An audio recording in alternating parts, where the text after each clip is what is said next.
This is happening now because feedback, research, surveys suggest to us that the people across the United Kingdom feel underrepresented. They feel that a huge amount of investment goes into particular regions across the UK.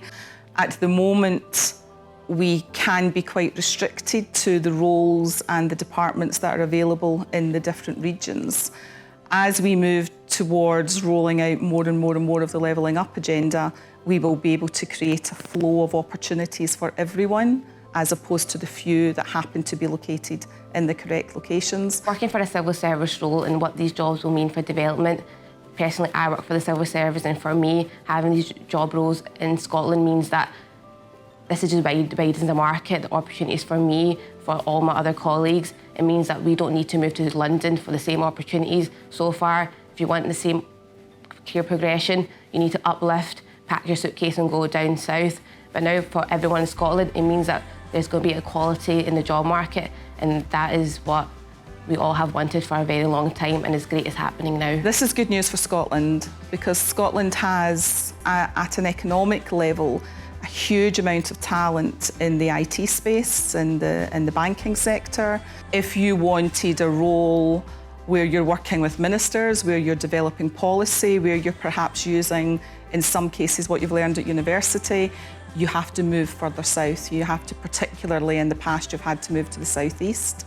So the levelling up agenda is about opening up opportunities to everybody, ensuring that all skills, all people have the same opportunity to influence various aspects of the civil service. When you open it up into communities that previously were not heard, because their voices aren't represented within the overall organisation, it allows us to shape things to reach communities in a much, much broader way. So I think there's the economic impact, but there's also the cause and effect of those voices will actually enrich policy. All different types of people can thrive as a civil servant.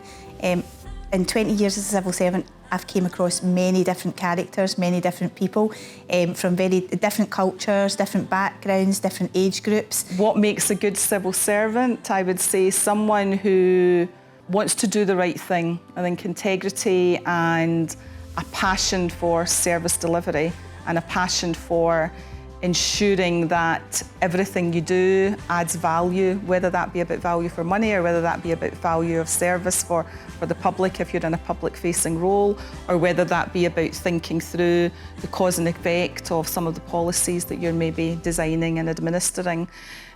So if you're committed, if you're driven, if you're hardworking, there's no reason you can't excel in the civil service, regardless of your background, regardless of your culture, regardless of your education.